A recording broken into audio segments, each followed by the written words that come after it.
In the quaint village of Maplewood, nestled between lush green hills and sparkling streams, lived an old painter named Thomas.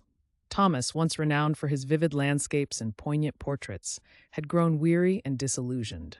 His hands, though skilled, trembled with the weight of years, and his eyes, once sharp as an eagle's, now struggled to discern the subtle play of light and shadow that he so loved to capture on canvas.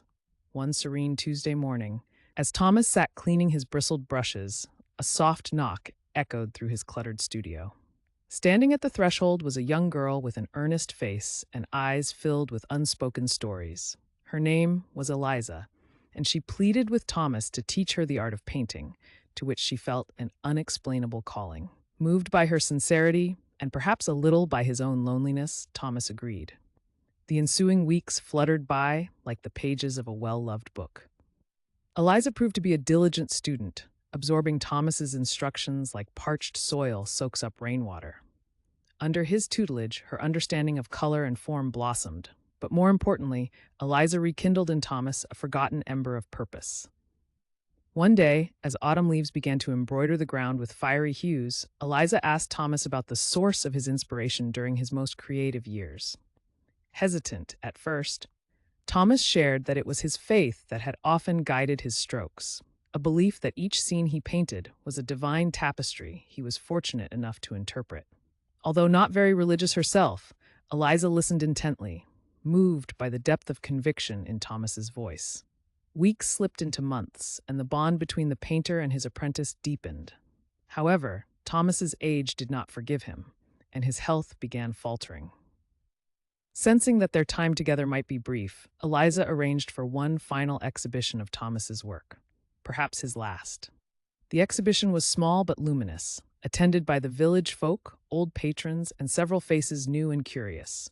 Each painting, a window to wistful dawns and whispering woods, was a silent testament to a life spent in pursuit of beauty and truth. Thomas, teary-eyed, saw his lifetime's work through fresh eyes, realizing that each brushstroke was not just his own, but a collaboration with something greater, something eternal. As the night drew on, Eliza unveiled a portrait she had been working on in secrecy. It was of Thomas, his wrinkles etched not just with age, but with facets of wisdom and layers of kindness, an embodiment of his soul. Overwhelmed, Thomas felt a profound peace settle in his heart, understanding now that his legacy was secured, not just in painted canvases, but in the hearts he touched, like Eliza's. The seasons changed, and Thomas passed away quietly one cold winter's night. But his spirit, like his art, lived on in the many lives he had inspired. Eliza continued to paint, her works infused not only with skill, but also with the spirit of her mentor. In every piece, she celebrated not just the beauty of the creation, but the Creator's grace that flows through every willing heart.